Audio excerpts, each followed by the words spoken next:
Nous saluons, très chers auditeurs, hommes comme femmes, petits comme grands,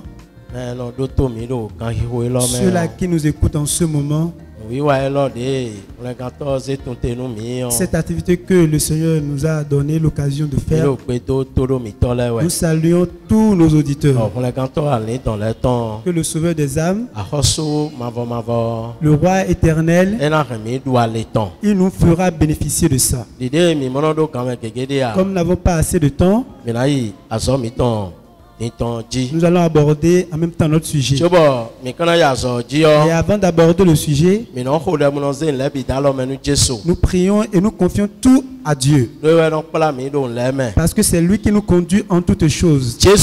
Seigneur Jésus-Christ, le Sauveur des âmes, éternel miséricordieux, tu es grand, tu es glorieux, tu as rempli les cieux et la terre. C'est toi le premier et le dernier. Seigneur Jésus-Christ, il est encore temps et tu nous as encore rassemblés. Nous allons manger, boire de ta parole pour la vie de nos âmes. Seigneur Jésus-Christ, viens régner, viens dominer. Nous te confions toutes les choses. Seigneur, prends contrôle de tout. Que cela en soit ainsi pour toute l'éternité. Au nom de Jésus-Christ. Gloire à Dieu. Alléluia. Alléluia. Amen. Alors là, notre sujet de ce moment que le Seigneur nous a envoyé, cela est intitulé Je le veux, sois pur. Je le veux, sois pur. Je le veux, sois pur. Cela est extrait de l'évangile selon Matthieu. Matthieu 8. Chapitre 8. Chapitre 8. À partir du premier verset au troisième verset. Je le veux, sois pur. Allons-y. Lorsque Jésus fut descendu de la montagne, une grande foule le suivit. Et voici, un lépreux s'étant approché se prosterna devant lui et dit: Seigneur, si tu le veux, tu peux me rendre pur. Jésus étendit la main, le toucha et dit: Je le veux, sois pur. Aussitôt il fut purifié de sa lèpre.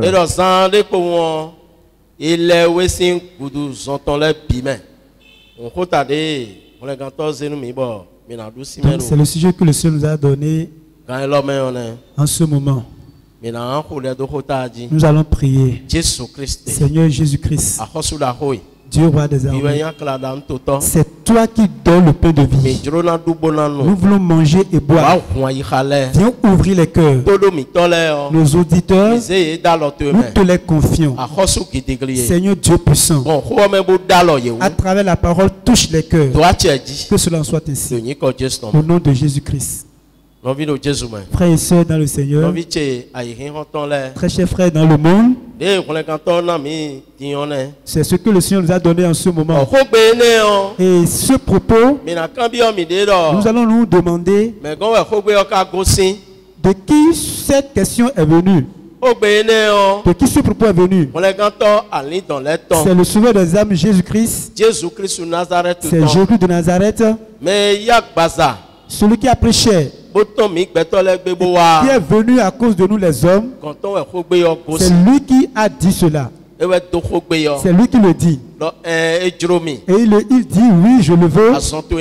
Sois guéri, sois pur. Que le Seigneur roi des amis nous vienne en aide. Si nous voyons dans ce monde, sur cette terre, sous le soleil, dans le sud, nous pouvons demander que les difficultés, les souffrances de ce monde, les souffrances que traversent les hommes sur la terre,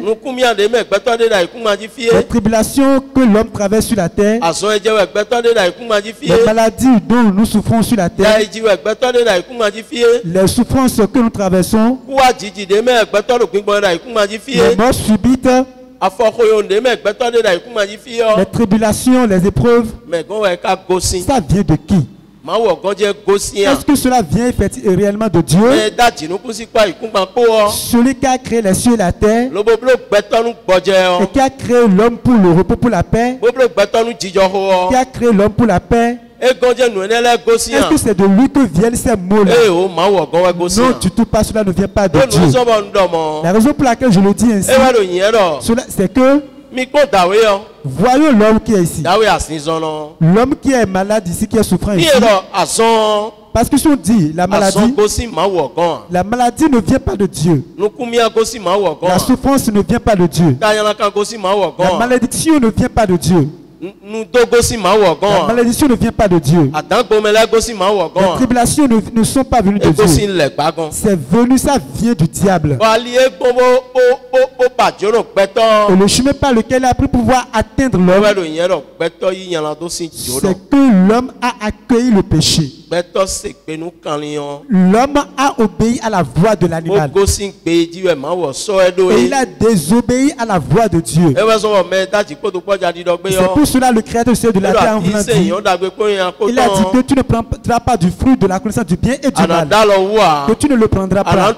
Tu ne vas pas le manger. Le jour où tu en mangeras, ce jour-là tu mourras. Cela signifie que l'ennemi a poussé l'homme. Et l'homme est entré dans la désobéissance. Il a désobéi, il a offensé Dieu. Et cette désobéissance, c'est à travers cela que l'ennemi a pris part pour apporter maintenant les maladies, pour apporter maintenant les souffrances, toutes sortes diverses de souffrances, toutes sortes de malédictions dans lesquelles l'homme sont sur la terre. L'homme la maladie qu'on appelle la lèpre ici, maladie qu'on appelle la lèpre, c'est une maladie. Si nous voyons ce que la Bible a dit à propos de cette maladie, cette maladie, c'est une maladie impure. Et c'est si dur au point où, dans l'Ancien Testament, les lépreux ne restent pas au milieu de la ville. Sur la terre d'Israël, les lépreux ne restent pas parmi leurs concitoyens. On ne les rencontre pas sur le chemin. Quand tu vas le rencontrer sur le chemin, c'est que tu es devenu impur. Quand le lépreux te salue, que tu le salues, tu es devenu impur. Quand un lépreux s'assoit quelque part, et quand tu t'assois sur la même chaise que lui, tu es devenu impur. La lèpre, c'est une mauvaise maladie. La lèpre, c'est vraiment une mauvaise maladie. C'est pour cela quand on voudra leur trouver de place, on les trouve de place derrière la ville. Ils ne restent pas parmi les hommes. Cette maladie, moi j'ai vu une fois sa manifestation. Ces symptômes, celui-là qui souffrait de ça, c'est qu'il a les pieds vaches. Et quand il a commencé la maladie, cette maladie a commencé par ronger ses orteils. Et la maladie a rongé tous ses 10 orteils. Et la maladie a commencé par ronger maintenant sur ses pieds. Jusqu'à a rongé tous les pieds. Ça a rongé tous ses doigts. Et on lui a trouvé maintenant. On lui a trouvé une pousse-pousse et c'est dans ça qu'il va maintenant. Cette maladie, c'est le symbole du péché. Ce que le péché nous a causé, ce que le péché a amené, la souffrance que le péché a causé à l'homme. C'est pour cela l'homme, moi je lui ai trouvé de la foi. Parce qu'il a déjà parcouru tous les endroits et pas de solution. Les guérisseurs, les charlatans, ceux-là qui guérissent, ceux-là qui étaient les médecins dans le temps. il était allé chez eux et il n'a pas trouvé de solution. Et il a trouvé qu'il y a une seule personne qui est capable de le guérir et qui peut le guérir. C'est Jésus-Christ. Et c'est pour cela, au moment où le Seigneur allait, il y avait de différentes sortes de malades qui le suivaient. Et cet homme-là, il a fait effort pour pouvoir se pousser et entrer parmi les gens jusqu'à venir se planter devant le Seigneur. Et lorsqu'il est venu devant lui, la Bible nous a dit que il s'est mis en jeu et il s'est prosterné devant Jésus-Christ. Il a dit Seigneur, si tu le veux maintenant, tu peux me rendre pur de cette lèpre. Tu peux me rendre pur. Et le passage nous a dit que lorsqu'il a dit cela, et c'est dans le même temps, en même instant, Christ a étendu sa main et il a dit oui, je le veux. Sois guéri de ta lèpre. Cela veut dire qu'il est le seul, l'unique, celui qui a aimé les pécheurs et qui a prêché, qui est venu dans ce monde, qu'il est venu pour nous sauver, il est venu pour nous guérir, il est venu pour nous faire quitter la mort pour la vie. Seul Jésus-Christ. C'est pour cela que nous voulons le dire en pareil moment. Nous voulons que le monde entier le sache qu'il est le seul, l'unique. Il n'y a pas deux. Parce que celui-là qui s'est accaparé de la vie de l'homme dans le livre de Jean, Jean 8, verset 44, il nous a dit le genre d'homme, le genre de quelqu'un que ce dernier, celui-là qui a pris l'homme, il s'est accaparé de l'homme ce qu'il est. Jean nous l'a dit. C'est pour cela que nous nous plantons ici. Nous voulons que tous ceux-là qui se retrouvent dans ce monde, les peuples, les nations, les langues, que ce soit l'homme de peau blanche, de peau rouge, tu es noir, tu es élancé, que tu sois grand, que tu sois petit, tourne-toi vers Jésus-Christ. Ton salut c'est auprès de Jésus-Christ. Ta guérison, cela ne se retrouve pas chez les charlatans, cela ne se retrouve pas chez les guérisseurs. Il y a une seule personne qui est le docteur suprême, c'est lui Jésus-Christ. C'est auprès de ce dernier que le lépreux là est venu. Et en un instant, la maladie qu'il a eu à traîner pendant des années et qu'il ne retrouvait pas la guérison, lorsqu'il est venu auprès de Jésus-Christ, le roi tout-puissant, le Dieu qui a rempli les cieux et la terre, celui qui a versé son sang, celui qui est d'éternité en éternité, celui qui a appelé Alpha et Oméga, il lui a imposé la main. Lorsqu'il a touché, l'esprit maléfique de la lèpre, cela a quitté son corps. C'est pour ça que je demande en ce moment que quiconque qui nous écoute en ce moment et qui souffre de quoi que ce soit, quand tu te fais face à Jésus-Christ, Jésus-Christ il est le même aujourd'hui, il est le même qui viendra, qui sera, il est le même qui sera pour toujours.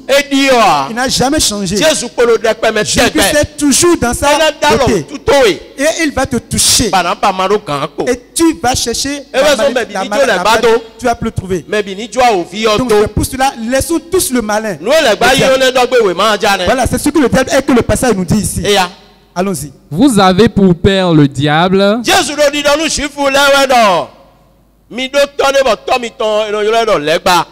Et vous voulez accomplir les désirs de votre père.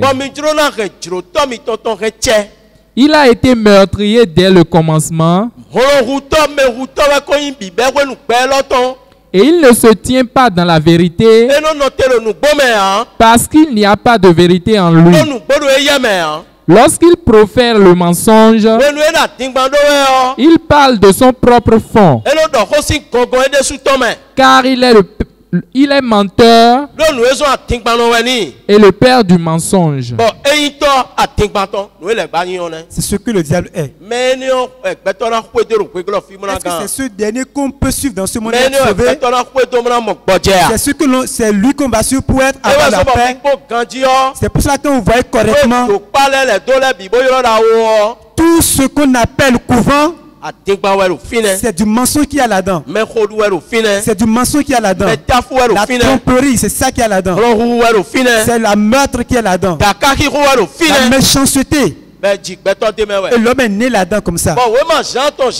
Et l'évangile selon Jean, chapitre 10, à partir du 10e verset, il nous a encore dit ce qu'est le diable. Il nous a aussi dit ce qu'est Jésus-Christ. Alors quoi que tu sois, quoi que tu fais dans ce monde, c'est Jésus que tu vas chercher. Sinon, ils vont bouffer seulement ton argent. Ils vont vraiment te finir tout ton argent. Et tu n'auras pas satisfaction. Ils vont te blesser, ils vont te tromper. Et la fin, ils vont encore te tuer. Et ton âme ira encore en enfer.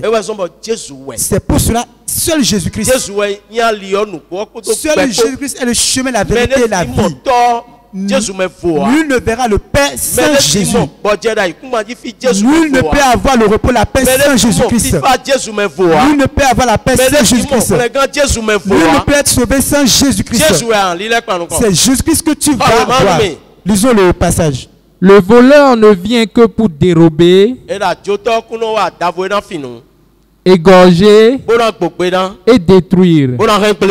Moi, c'est celui que tu suis ça. Celui que tu suis. Et que tu ne vas jamais laisser l'idolâtrie. Tu ne vas pas laisser les mots de terre. Que tu ne vas pas laisser les idoles. Que tu ne vas pas laisser les choses de ta maison et sur la terre béninoise. En voulant le dire, nous disons que Jésus-Christ qu'il est un étranger, que c'est le diable qui est le propriétaire, que c'est le diable qui est le propriétaire. Aucune de ces choses ne constitue le propriétaire. C'est Christ qui est dès le commencement. C'est Christ qui est dès le commencement. Le passage en voulant dire, c'est le diable qui est le voleur. Lui ne vient pour détruire, pour égorger. Allons-y. Moi, je suis venu afin que les brebis aient la vie et qu'elles soient dans l'abondance. Je suis le bon berger. Alléluia. Amen. C'est Jésus-Christ. C'est Jésus-Christ que tu vas trouver pour avoir le salut. C'est Jésus-Christ que tu vas trouver. Et ce que l'ennemi a gâché pour toi, la maladie qu'il t'a envoyé, ce qu'il t'a détruit, que tu es poussé par la sorcellerie, les envoûtements, les souffrances dans lesquelles tu es, les tribulations dans lesquelles tu es, c'est Jésus que tu vas trouver pour être sauvé. C'est pour cela lui-même nous a appelés. Il a appelé tous les hommes qui sont sur la terre. Il a dit, venez à moi, vous qui êtes fatigués et chargés, je vais vous décharger, je vais vous donner le repos. C'est Jésus-Christ qui donne le repos. C'est Jésus-Christ qui nous décharge de tous les maux. Vous voyez cet homme-là, Christ l'a déchargé. En un instant, on a dit aussitôt, il est guéri de sa maladie. C'est pour cela que je demande au Sauveur des âmes, Éternel, celui qui a rempli sur la terre, celui qui est le commencement, celui qui est la fin, celui qui ne peut ni mourir, ni flétrir, ni souiller. En ce moment-là, lorsque tu m'entends, tu me écoutes, Jésus-Christ va aussi te toucher et que tu seras guéri de ton mal. La maladie de la sorcellerie qui te fait souffrir, la souffrance dans laquelle tu es, tu ne trouves pas le sommeil. Christ va te toucher et tu seras guéri. C'est pour cela nous demandons aux frères et sœurs, hommes comme femmes, que le deuxième pas La volonté de notre Seigneur, il veut que tous les hommes soient heureux. Il veut que tous les hommes soient en paix. Le deuxième pas, cela se retrouve dans le Épître selon Pierre. Deuxième Pierre chapitre 3, verset 9. À partir du 9e verset. Le second point se retrouve là. Si tu te donnes à Christ, si tu te donnes à lui, il va te restaurer physiquement. Et il va aussi sauver ton âme. Et la gloire qu'il a promis, lorsque tu es ensemble avec les enfants de Dieu, tu pries avec eux, tu écoutes la parole de Dieu, tu fais le service de Dieu, lorsque le moment va venir, tu seras enlevé avec l'église de Dieu pour aller à la rencontre de Jésus-Christ dans les airs. Lisons le passage. Le Seigneur ne tarde pas dans l'accomplissement de la promesse. Alléluia. Amen. Ces promesses, il a dit qu'il veille sur ces paroles pour les accomplir un à un. C'est ça, mon frère et soeur. C'est ça, très cher frère dans le monde. Si tu t'adonnes à lui, il va accomplir ses promesses-là sur toi, tel qu'il a accompli sur moi, tel qu'il a accompli sur bon nombre de personnes. Et que nous le suivons et nous allons au ciel, il va aussi l'accomplir sur toi. Allons-y. Comme quelques-uns le croient, mais il use de patience envers vous, ne voulant pas qu'aucun périsse, mais voulant que tous arrivent à la repentance. Alléluia. Amen. Il veut que tout le monde se repente. La première chose, il a touché le lépreux. Je le veux. Il a dit je le veux. Sois pur. Sois pur. Il a dit je le veux. Sois guéri de ta lèpre. Cela voudra dire que c'est ça la volonté de Dieu. La volonté du Sauveur des âmes. C'est que tout le monde soit guéri. Que tout le monde soit en paix. Que tout le monde soit en paix. Et le second point, il ne veut pas que l'homme se perde. Il ne veut pas que l'homme aille à la perdition. Tu reprends la parole de Dieu. N'importe quelle église dans laquelle tu es, Christ ne te veut pas la perdition. Il a dit qu'il ne veut qu'aucune personne aille à la perdition. Il veut que tous parviennent à la repentance. C'est pour cela quand tu te donnes à lui et que tu écoutes la parole de Dieu, il va ouvrir ton cœur. Et la puissance qu'on appelle la puissance de la repentance, ça va te visiter. Parce que ceux-là qui ont reçu la puissance de la repentance, ce sont ceux-là qui ont fui, qui ont quitté la colère de Dieu. Ce sont ceux-là qui ont quitté le chemin de l'enfer. Ce sont ceux-là qui ont quitté la mort pour la vie. Ceux-là qui ont été marqués de la marque du royaume de Dieu. C'est ça la volonté de Dieu. C'est pour cela que nous demandons, très chers frères et sœurs, nous vous demandons tout le monde, toi qui es auprès de la parole de Dieu, qui ça a déjà sauvé ton corps et ton physique, maintenant poursuis aussi ton salut spirituel. Parce que nous avons un tout petit peu de temps à passer sur la terre. Et très bientôt, l'heure va sonner, tu vas quitter la terre. Et si tu n'as pas eu la repentance, tu ne pourras pas aller au ciel. Je demande au Sauveur des âmes, le Dieu éternel, celui qui a rempli les cieux et la terre, qu'il agisse dans les vies. Seigneur Jésus-Christ, le Sauveur des âmes, tu es grand, tu es glorieux, tu as rempli les cieux et la terre. Seigneur Jésus-Christ, toi qui avais touché sur le preux là, et tu as dit je le veux soit pur. En ce moment, nous te confions tous les auditeurs, tous ceux-là qui sont poussés par la sorcellerie, qui souffrent d'une maladie, qui est poussé par la sorcellerie, ceux-là qui sont persécutés, au nom de Jésus-Christ, Seigneur, touche leur vie. La puissance de la guérison, cela gagne leur vie. Seigneur, que cela soit ainsi pour toute l'éternité. Au nom de Jésus-Christ.